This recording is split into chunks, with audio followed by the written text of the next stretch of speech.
Hey, are you a writer with a passion? Is there something that you absolutely love to do? Well, guess what?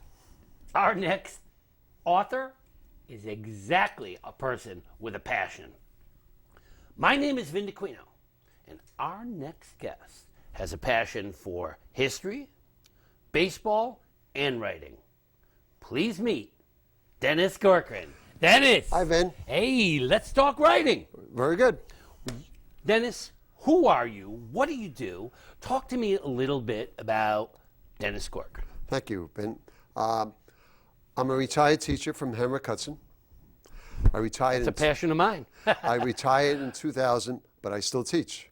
I teach in Chappaqua as a substitute teacher in both middle schools and the high school. And I also tutor for an outfit out of Harrison. Okay. I always tell people I retired in 2000, and I do 10 things now, approximately. Yeah, you're not retired, you're rehired. Yeah, yes. But anyway, I do those things, and none of it was planned. And my passion is history, as you mentioned. I was a history teacher for 30 years. Good thing for a history teacher. And baseball has been a sport I've always been interested in, but I've been interested in a lot of other sports as well. But baseball, I grew up a Yankee fan. I grew up in the Bronx. And so I was actually a tour guide for 1 month at the old Yankee Stadium. Wow. So they were going to replace somebody, but he apologized and they replaced him anyway. That was a good experience. I did that years ago. And I volunteer at a hospital. I volunteer at Phelps Hospital. We have grandkids. Our daughter lives in Florida. And we have grandkids, 3 of them, 2 boys and a girl.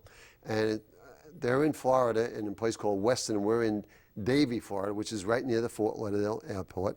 And what's coincidental right now is both boys, who are 10 and 7, are up here now with my son-in-law's parents who live in Mayapack. Oh, wow. The Scalas. So I just thought I'd mention that. Oh, there you go. A little shout out. Doesn't hurt. Okay. So, you know.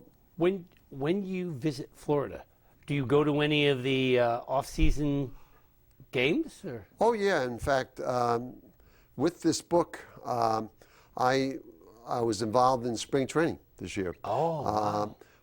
During the month of March, I spoke with, it used to be called Elder Hostel, now it's called Rhodes Scholar. And they had 3 different programs throughout the state, and I spoke at each one of them, and it went very well. Well, yeah, so, I've noticed that you've been doing a lot of speaking. Yes. Getting around, I've been getting on the Major word League out. Baseball Network. I've been on the Fan radio station.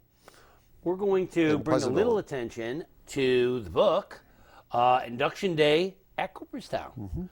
Now, it's interesting that your book isn't necessarily about the game of baseball. It's about the whole interest in baseball. So Cooperstown's a big part of what you've been looking at, what you've been focusing on. Tell me a little bit, how did that all get started? Well, come back to my son-in-law again. Okay. He was a baseball player, and he would play in tournaments. This is after college. He was a semi-pro baseball player, pitcher and an outfielder, first baseman too, and he would play for a team out of Tarrytown.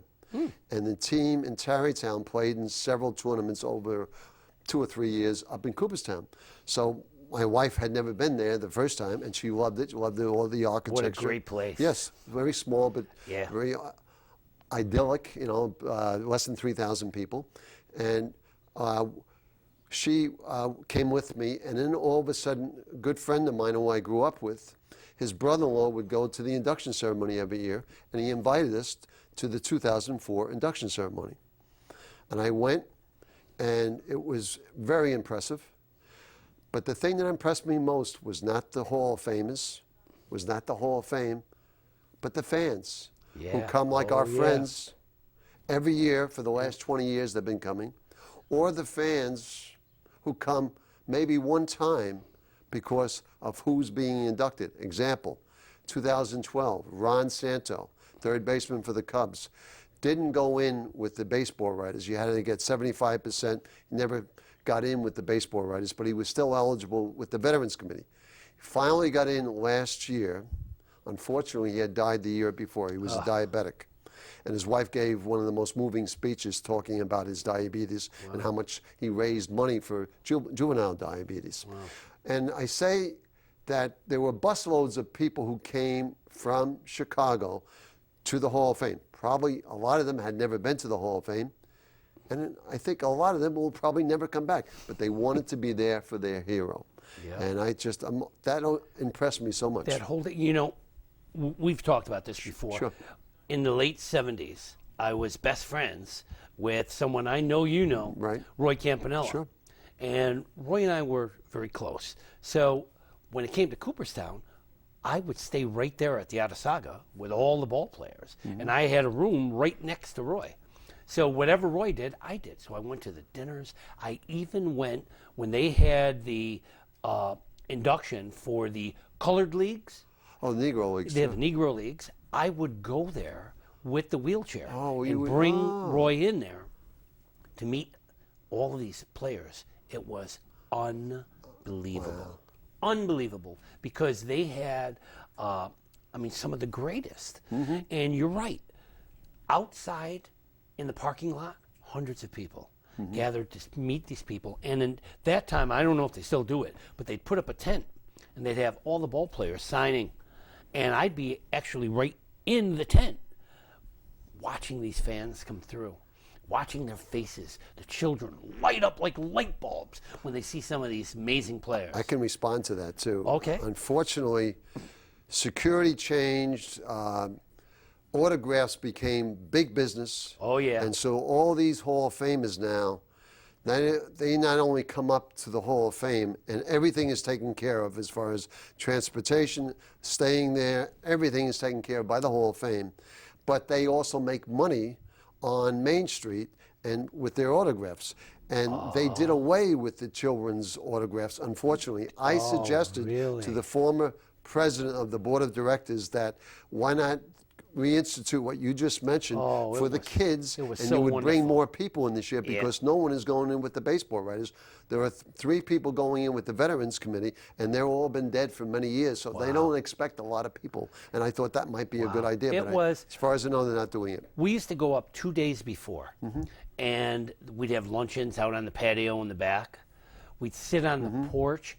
A violinist would play while we sat in the rocking chairs with the lake in front of us. It was ideal. An experience everyone should have at least once. And these ball players, Dennis, you're not going to believe this. They're real people. You get to know them. Yeah, because they relax, you know, and part of what you're saying, I understand, because a lot of times they were actually mobbed. You know, a lot of times I'd be walking with Roy with the chair, and people would be grabbing at his arms and grabbing at his legs and trying to get his autograph. And a lot of times it's very rough. So really, for us, the best 2 days were the days when we were like inside, away from everybody, where they could just walk around with their kids. They bring their families. Sure. It's such a wonderful event, but it's a big time event. Yeah, it's when he went in 1969, it's changed a lot. Now the security is very tight. Otasaga, the only people who stay there are the Hall of Famers and their families and media people. Nobody else can stay there that weekend. It's changed a lot. Mickey Mantle, he had people coming up to him in the hotel at all hours of the night. Oh, I know. Never came back. And even when the security changed, he still never came back, unfortunately. Yeah. But, I that know. was 1974. Yeah, and I remember those days. And Rolly Fingers and all. I mean, just some of the greatest were there, sitting, relaxing. And that was just starting. This was in like 78, 79. But Roy was saying how there were times when things were really rough. And that the players actually were nervous about the fact that they were surrounded by a little too many people, and it gets very nervous. Even for me, it was hard because we used to drive from the Atasaga to the field. And remember, Roy was Doubleday Field. Yeah, he was paralyzed. So I used to literally pick him up from the car and put him in the wheelchair. I lifted his body up and put him in. And when I went to do that, people were all around us. And sometimes I couldn't even maneuver because they were there. And then finally the police would barricade. And by the second or third year I was doing that, I had room to do what I had to do. Sure. And it's a little embarrassing, you know, even for him. But after a while, he got used to the fact that, you know, people are going to watch everything. And they're just going to be there because fans love these players. Oh, sure. They're now, gods. They're truly like gods. The induction. Talk to me about induction day. You heard a lot of speeches. What made you go in the direction of induction day at Cooperstown? No one had ever written about it, Vince. They had written, you see a lot of books on the Hall of Fame, but they're all about biographies, about the players. Nobody had ever written about, I said the fans before, nobody had ever written about their speeches, about the whole process of getting into the Hall of Fame, how many times they came back, what they liked about it. So I said, I like human interest, all right? I know the statistics, but I'm not a big SABR person. Like you hear Society for American Baseball Research, sabermetrics. A fellow by the name of Bill James invented it. He's a SABR member, okay? I'm not really into the numbers like that, but I'm always interested in something about the player, and it doesn't have to be about baseball. So every one of the 292 biographies I have in the book, there's always something interesting about them, baseball or otherwise. So I'm a historian, and that interests me as much. Did you capture any of the speeches or parts of the speeches in the book? Oh, sure. I have highlighted every one of the speeches, and I have a couple of stories to tell you on that. Some of these ball players are so nervous about giving their speeches that they'll say, I'd rather be going up against a tremendous pitcher in the 7th game of the World Series than having to give a speech. Oh, yeah. Rickey Henderson took classes, and I have this in the book, before he gave his speech in 2009, and he did very well. He was very humble, and it was one of the better speeches that were given. Other players have hired professional speechwriters as well, okay? But one of the most popular speeches by a Hall of Famer was Bill Mazeroski. Bill Mazeroski came up there in 2001. He was inducted by the Veterans Committee, and he had 11 pages of notes right in front of him. And he started reading them. He's thanking them that they got him in because he was mainly a defensive player, although the thing he's most noted for is hitting the home run in 1960, the walk-off home run that beat the Yankees. But he was a great defensive player, and he went in, he got there, all of a sudden he gets through it, and he looks at his notes and says, I can't read this crap anymore, and he gets off the stage, and he's in tears. He was so emotional about it. And all the Hall of Famers stood up and cheered. They were right behind him in 2001. That's where the induction ceremony is held today, over in the Clark Gymnasium field. It's about a mile from the Hall of Fame. It's much different than when you were there. Oh, so it's not outside of the Hall of Fame No, anymore? no. It used to be in front of the Hall of Fame. Yeah, 1966, I know. they changed it. I sat there right in that Ted front row. Williams. It was wonderful. When you went for Roy Campanella, it was on the side just after the library in 1969 had been built. But Ted Williams and Casey Stengel went in the same time, and they didn't want to, they knew there was going to be a big crowd because of New York and Boston, so that's when they switched it to the side. And it stayed there until 1992, and that's when it was moved to the field out in a mile from Doubleday. Wow, I should say a mile from the Hall of Fame. Wow. But what I was going to say, everybody was happy that Mazeroski did that, and Joe Morgan he had a job. He had gone into the Hall of Fame in 1990, and Joe Morgan had to time this. And he said, most times I can't time it, but I was glad to tell everybody 2 minutes and 10 seconds Bill Mazeroski's speech took, and the Hall of Famers had just experienced a year before Carlton Fisk going in, and his speech was more than 45 minutes. Wow. And so what the Hall of Famers tell anyone coming in for the first time now, when they give their speech, they say, don't Fisk it. They don't want you to be like Carlton Fisk. So that's something that's always been said. So that's an example of the speeches. Yeah, for a couple of years, I was inside the museum. Okay. You know, looking out, which is fascinating. Sure. And players, before they were ready to speak, would have their speeches in hand, and you're right. Some of them were terrified, going over it and over it and over again, getting very nervous about it. And I mean, it's a big thing. A lot of these ball players are not speakers. You know, they're not used to crowds. That kind of where they have to give a speech. That's right. Yeah. That's now right. it's become, because everything is so concentrated with the media now. Everywhere you got fans, you got fan radio, you've got all these things. So they're getting more used to it. But one of the most significant speeches, just coming back to what you asked me before, was Ted Williams' speech in 1966. Wow. It was, I think, the most significant speech because he said that at the end of his speech, and he had written this the day before, and it's now in the Hall of Fame. It's one of their artifacts. He had written it the day before, and he said at the end, paraphrase him, but he just said, I'm so happy to be in the Hall of Fame, and I just hope someday that players like Satchel Paige and Josh Gibson, who played in the Negro Leagues, can be inducted into the Hall of Fame, because the only reason they're not in the Hall of Fame is because they were never given the opportunity. And 5 years later, they started admitting some of the greatest ball players.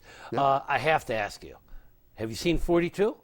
Absolutely. Absolutely. It's one of the best baseball. I think it's the best baseball movie I've ever seen. I'm a historian, and so I liked it very much. And I watched it for the history of it too. I've met it was well done. Rachel Robinson. I think she's an icon in her own right, and she just turned 90. And I met her, and I mentioned it in the book.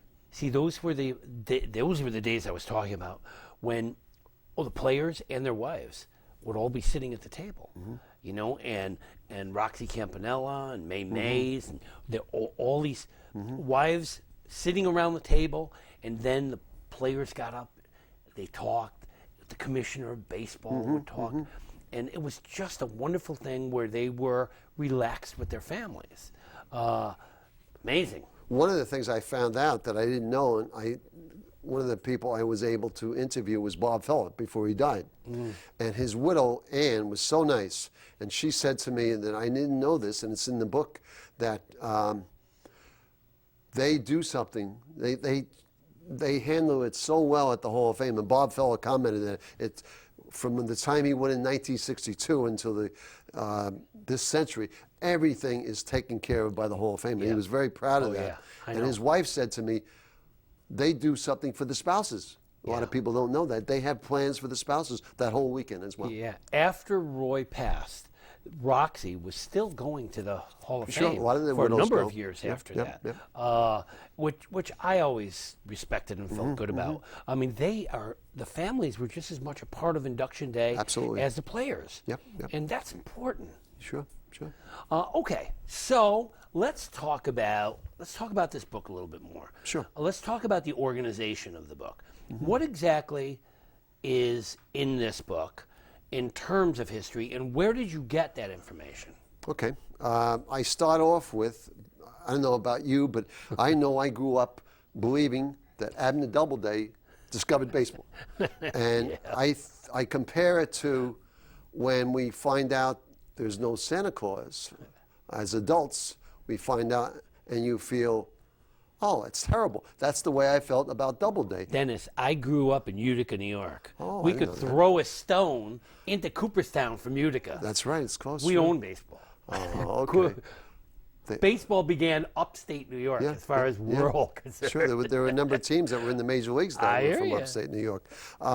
So I wanted to get that straight. And so what I did in my first chapter, I have Abner Graves, not Abner Doubleday. There was a contest to see who had discovered baseball back in the early 1900s.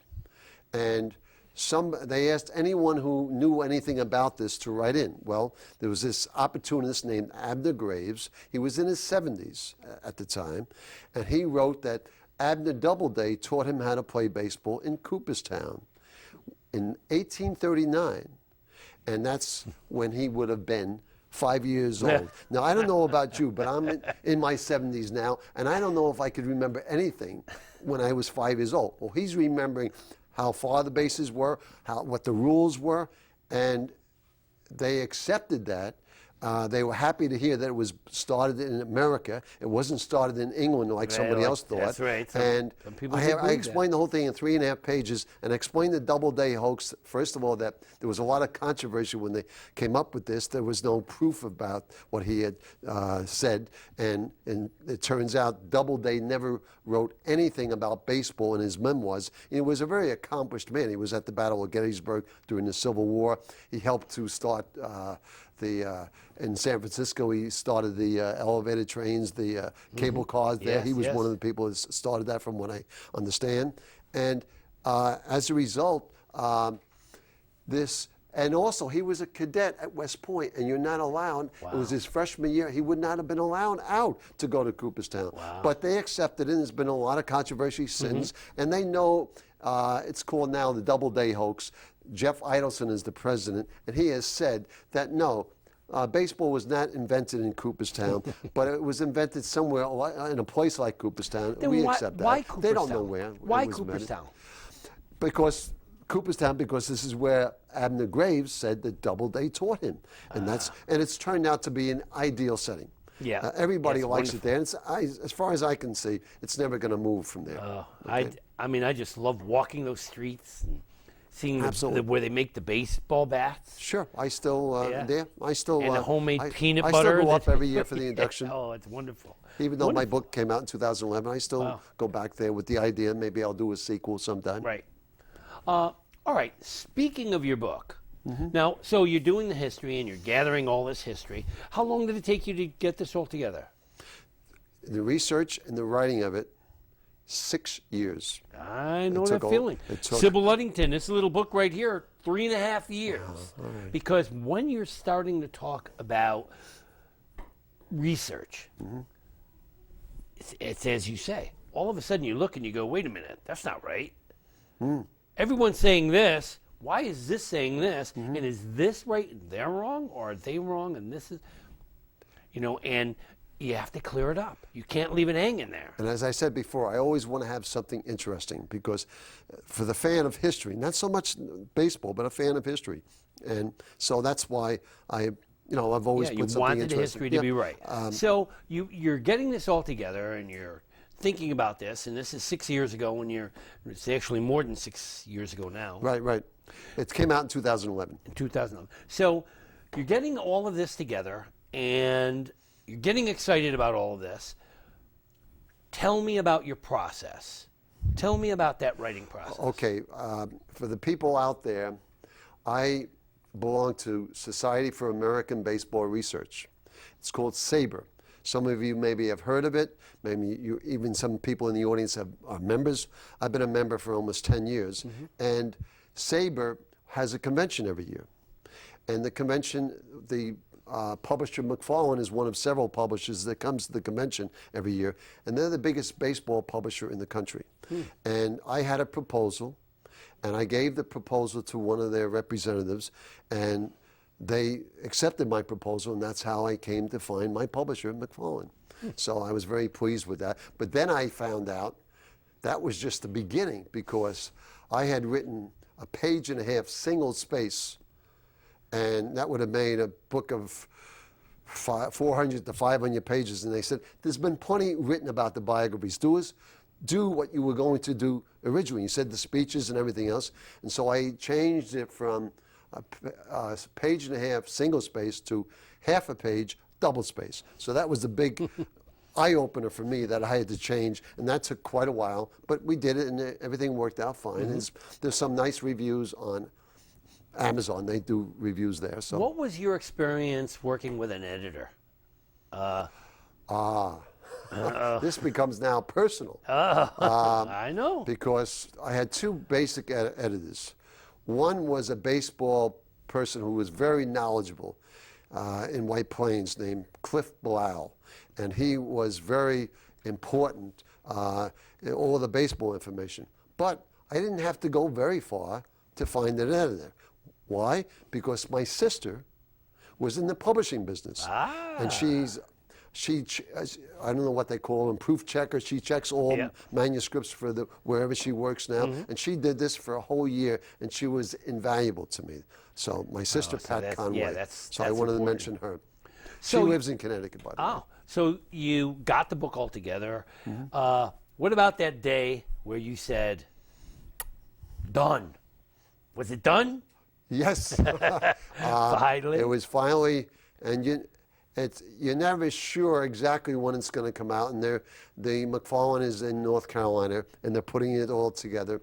And it finally came out. I actually got copies of it just before the publishing date of 2011, at the end of 2010, because I'm a retired teacher, and I'm the program chair for the retired teachers of Northern Westchester. That's the group we spoke to. And I was able to give them, sell the book to them when we had our luncheon at the end of 2010. Question. The photo on the cover, why this photo? Well, interesting. There's always a story. I've always got a story. And we have about 30 seconds to tell it. A quick story. Two people, a person from McFarlane thought it was a very good photo. It's a 1947 induction ceremony, only the second one held. 39 was the first one, and the war was going on, so they couldn't hold it. And another person who was in publishing, had nothing to do with McFarlane, said, it's got the American flag, it's right there in front of the Hall of Fame. You should have that. So I said, two people who are experts, I'm going to go with this as my picture on the cover. And that's how I did it. Well, I am so happy to have you here. I'm so happy to be here. You know that part of my heart belongs in Cooperstown. Yep. I have such wonderful memories there. And now the public will have some wonderful memories there. Good, I hope so. Through this book. It's e-book as well. It's on. Okay. It's on Amazon. What's the word? I'm not even thinking of the name. Yeah, it's on the internet. Yeah. So that's good. And it's So you it's can an get it through. You can. It's Get an, it through various it's an bookstores. e-book. It's an around. e-book, but you can get it. So you can get a hard copy. You can get it online. And I live in Pleasantville, so if anybody wanted to contact me, I'm not far away. Excellent. And I'm sure we put your website up a few times. Yeah, not a website. I have an email. They have my email address. All right. I'm not into that right now. You heard it here. It's a wonderful book. You need to get this book. And you need to learn about baseball. You need to know what's in here. Dennis, what a pleasure to have you My here. pleasure. Thanks. Thank you for Thank joining us. Stay tuned, because do you know what today is? Our 50th show. So we're going to stay with you. We're going to keep going. Thank you for being with us. Thank you.